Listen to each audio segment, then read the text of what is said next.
Welcome to wild wolf cine critic Venkat గారు ఈ రోజు మనతో ఉన్నారు. అయితే సంక్రాంతికి 3 సినిమాలు రాబోతున్నాయి. సంక్రాంతి అల్లుడు ఎవరు అడిగి తెలుసుకున్నాం. హాయ్ అన్న, ఎలా ఉన్నావు? హాయ్ అన్న, బాగున్నా. ఈ మధ్య అసలు మీడియా ముందుకు రావట్లేదు. కొద్దిగా షూటింగ్స్ ఉన్నాయి, యాక్టర్ గా చేస్తున్నా, యాక్టింగ్ చేస్తున్నా. ఎట్లుందన్న? అయితే ఈ సంక్రాంతికి అయితే 3 బడా సినిమాలు రాబోతున్నాయి కదా. సో ఎట్లుంది అంటే ఏ సినిమా హిట్ కాబోతుంది అంటే ఏం చెప్తా? నాకు తెలిసి అయితే వెంకటేష్ గారి సినిమా అయితే మంచి ఫ్యామిలీ ఎంటర్టైన్మెంట్ మూవీ భయ్య. ఎందుకంటే సాంగ్స్ కూడా చూసాము, సాంగ్స్ కూడా చాలా బాగున్నాయి. అలాగే చాలా సినిమాలు చేశారు, కానీ నిజంగా సంక్రాంతికి మంచి ఫ్యామిలీతో ఎంజాయ్ చేసే సినిమా అయితే ఫస్ట్ ఆఫ్ ఆల్ అయితే నాకు తెలిసిన గారికి అయితే వెంకటేష్ గారి మూవీ. అలాగే రామ్ చరణ్ గారి సినిమాకి సంబంధించి అయితే ఒకటే మాట మాట్లాడతారు. రామ్ చరణ్ గారి సినిమా ఏంటంటే ఇక్కడ ఒకటే ఏంటంటే అది ఓన్లీ వెంకటేష్ గారి సినిమా ఏంటంటే ఓన్లీ ఫ్యామిలీ ఎంటర్టైన్మెంట్ మూవీ. ఇది వచ్చి రామ్ చరణ్ గారి ఏంటంటే క్లాస్ అండ్ మాస్, అంటే ప్రతి ఒక్కరికి నచ్చే మూవీ ఏంటంటే రామ్ చరణ్ గారు నిజంగా గ్లోబల్ స్టార్ కాదు భయ్య, నిజంగా వేరే లెవెల్ భయ్య. నిజంగా అసలు క్లాసు మాస్ ఆడియన్స్ మాత్రం ఎక్కడ కూడా ఇంత కూడా నొప్పియకుండా బ్లాక్ బస్టర్ ఇట్టిస్తాడు. ఇంకోటి చెప్పుకోవాలనుకుంటే రికార్డులు అయితే ఏదైతే బ్రేక్ చేయాలనుకుంటుండో ఈ సినిమాతో ఖచ్చితంగా బ్రేక్ చేస్తాడు. మామూలుగా ఉండదు, వేరే లెవెల్. అసలు ఆ డైలాగ్స్ కానీ కొన్ని మన సాంగ్స్ కూడా చూస్తూ కూడా ఆ కొరియోగ్రఫీ కానీ డాన్సర్స్ కానీ ఆ చూపించే విధానం కానీ లొకేషన్స్ కానీ చాలా డిఫరెంట్గా అనిపించింది భయ్య. చాలా మందికి ఫ్యాన్స్కి అయితే ఎక్కువ ఒపీనియన్ అయితే పెట్టుకుర్రు, చూడాలి ఎట్లుంటుందో. ఓకే అన్న, ఎట్లుంది మరి? ఇప్పుడు ప్రతి సంక్రాంతికి బాలయ్య బాబు గారిదే సంక్రాంతి అంటుంటారు కదా.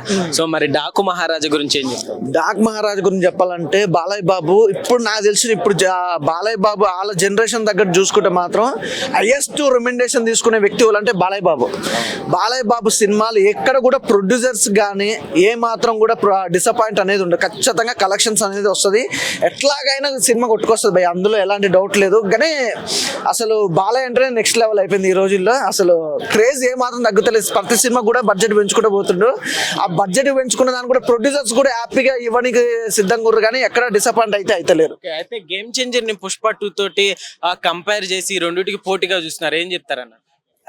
గేమ్ చేంజర్ ఒకటి చెప్పనా బ్రో, పుష్ప 2 అనేది కాదు, కానీ ఒకటే మాట, గేమ్ చేంజర్ అనేది పుష్ప 2 కంటే కలెక్షన్స్ అయితే ఎక్కువగా వస్తాయి, అందులో ఎలాంటి డౌట్ లేదు.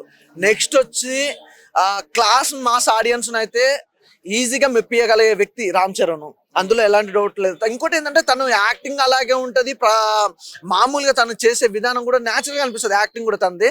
ఇక ఇప్పుడు అల్లు అర్జున్ విషయానికి వస్తే కొద్దిగా అంటే బయట వాళ్ళైనా కూడా ఎవరికైనా కొద్దిగా అనిపిస్తుంది, ఉన్న ఫీలింగ్ మాట్లాడదాం, కొద్దిగా యాటిట్యూడ్ అనేది కొద్దిగా ఎక్కువ అనిపిస్తుంది అంతే. ఓకే, అయితే అన్న ఇప్పుడు చూసుకుంటే రాజమౌళి గారితో హీరో ఎవరైతే హిట్ కొడతారో తర్వాత ఏ డైరెక్టర్ తో వర్క్ చేసినా గానీ అది ఫ్లాప్ అవుతుంది అనే సెంటిమెంట్ ఉంది కదా. సో నువ్వేం చెప్తావు? ఒకవేళ ఇప్పుడు ఆఫ్టర్ 3 years తర్వాత రామ్ చరణ్ గారు అట్లా ఏం లేదు భయ్య. నిజంగా రామ్ చరణ్ గారు మీరన్నట్టుగా రాజమౌళి తోటి చేసిన ఏ హీరో అయినా బ్లాక్ బస్టర్ కొట్టిన తర్వాత సినిమా ఫ్లాప్ అంటుంటారు. అది ఎందుకు కాదు, అసలు మెయిన్ ఏంటంటే కాన్సెప్ట్.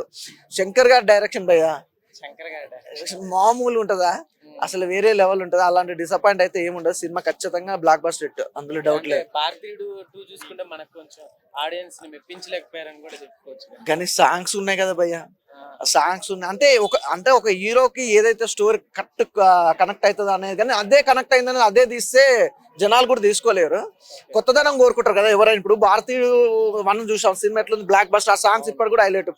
అదే దాని మీద మళ్ళీ కమల్ హాసన్ పెట్టి అదే సినిమా తీస్తే ఆల్రెడీ అది బ్లాక్ బస్టర్ హిట్ అయిపోయింది, మళ్ళీ ఇది కూడా అవుతుంది అన్న ఒక హోప్స్ తోటి తీయడం అనేది, స్టోరీ అనేది ఏంటంటే లాగ్ అవుతుంది, దానివల్ల డిసప్పాయింట్ అవుతారు. ఇప్పుడు అలాగైతే ఏముండదు భయ్య నాకైతే. ఎట్లుందన్న ఇప్పుడు ట్రైలర్ చూసారా గేమ్ చేంజర్, ఎట్లా అనిపించింది? ఎవ్రీథింగ్ భయ్య, నేను అదే చెప్తున్నాను కదా, మళ్ళీ సంక్రాంతికి అయితే బ్లాక్ బస్టర్ హిట్ కొట్టే సినిమా ఏదైనా ఉందంటే గేమ్ చేంజర్, అది ఫిక్స్. ఎవరితో జోడీ బాగుందన్న? ఖైరా అద్వానీతోనా లేకపోతే అంజలితోనా? మీకు ఎవరితో? నాకు ఇద్దరు హీరోయిన్లతో బాగా నచ్చింది. అంటే డబల్ రోల్ అయినా కూడా వాళ్ళిద్దరిది, హీరోయిన్లు ఇద్దరు బాగుంటారు. అసలు వాళ్ళ గ్లామర్ గానీ బ్యూటీగా చూపించడం కూడా చాలా డిఫరెంట్ గా చూపించారు. అసలు క్రేజీ. అంటే సినిమా చూసినంత చెప్పు కూడా నేను పుష్ప 1 పుష్ప 2 చూసినప్పుడు కూడా చూసుకుంటే అట్లా వెళ్ళిపోయిన, బాగుంది సినిమా. ఫస్ట్ పార్ట్ 1 కానీ పార్ట్ 2 కానీ గేమ్ చేంజర్ వేరే లెవెల్ భయ్య, అందులో ఎలాంటి డౌట్ లేదు. ఓకే అన్న, అయితే ఇప్పుడు బాలకృష్ణ గారి మూవీ ఉంది కదా, దాంట్లో సాంగ్ ఇప్పుడు బాగా ఫుల్ గా ట్రోల్ చేస్తున్నారు అనమాట. సో అయ్యేం స్టెప్లు అసభ్యకరంగా ఉన్నాయి అని చెప్పి, సో ఏం చెప్తావు? లేదు బ్రో, అది బాలయ్య బాబు డాన్స్ కి ఒక కొత్తగా క్రియేట్ చేయాలని చేసిండు, దానికి కావాలని ఇప్పుడు ఏంటంటే మీమర్స్ కానీ ఆ ట్రోలర్స్ కానీ ఏంటంటే ఏదో ఒకటి కావాలి, అట్లా కూడా అది పబ్లిసిటీ. ఇప్పుడు ఈ రోజుల్లో అట్లా కూడా పబ్లిసిటీ చేసుకుంటా, అంటే ఏదన్నా ట్రోల్స్ చేయడం, మీమ్స్ చేయడం, ఆ స్టెప్స్ అలా. శేఖర్ మాస్టర్ గురించి చెప్పాల్సిన అవసరం లేదు, ఆయన స్టెప్స్ కి అది కొత్తదనం సాంగ్ తీసుకొస్తాడు కానీ ఏదో ఎప్పుడు కంపోజ్ చేసిన డాన్స్ అనేది అయితే ఉండదు. ప్రతి సినిమా చూస్తున్నాం కదా, శేఖర్ మాస్టర్ చేసిన ప్రతి సినిమా కానీ ప్రతి సాంగ్ కానీ మామూలుగా ఉండదు, బాగా ఎంజాయ్ చేస్తాం. ఫైనల్ గా సంక్రాంతి అల్లుడు అంటే ఎవరు చెప్తావు? ఒక డైలాగ్ తోటి ఫినిష్ చేయి. ఏ లేదు భయ్యా, వద్దొద్దులే కానీ రామ్ చరణ్. రామ్ చరణ్ గారు. థ్యాంక్ యూ అన్న.